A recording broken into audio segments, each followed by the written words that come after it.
As the IEBC finalizes preparations for next week's general election, KTN News can reveal that the Commission does not have adequate resources to execute a runoff in the presidential election should the need arise. IEBC Commissioner Paul Kurgat has disclosed that Parliament did not allocate money for a runoff and says should there be a need for a second round of voting, then there could be a crisis since the 11th Parliament is no longer in place. Duncan Hayemba, who witnessed the loading and transportation of the final batch of ballot papers in Dubai, has the details. For the last time, Sharjah Airport was once again busy as Al Ghurair printing and publishing firm loaded the final batch of presidential ballot papers. This was the last consignment it was shipping. Few minutes after 3 o'clock, the Etihad Airlines was airborne, ferrying 161 pallets of the presidential ballot papers to Nairobi for the remaining 17 counties. Be that as it may, details have emerged that should there be a runoff in the presidential election, IEBC will be in dilemma for lack of funds since Parliament failed to allocate a budget for the same. Let me not tell you that because you know that Parliament is not very active on this.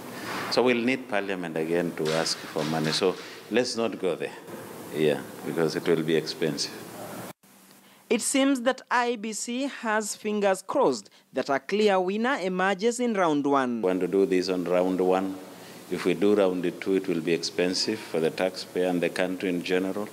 With regard to the security of all ballots, Al Ghurair says watertight security measures have been put in place at 2 levels. First, at the paper milling stage. More security features are added at a 2nd level at Al Ghurair farm. We have printed an invisible IEBC logo, which can be seen only through UV light.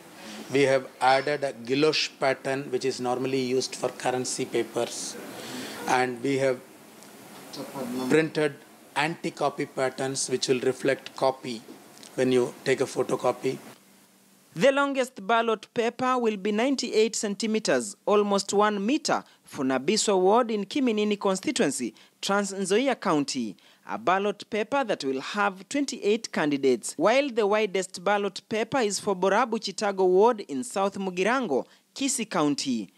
The ward seat has attracted 33 candidates, which will have 17 candidates on one side and 16 on the other. All ballots are now in Nairobi awaiting distribution to all the 24,737 polling centers.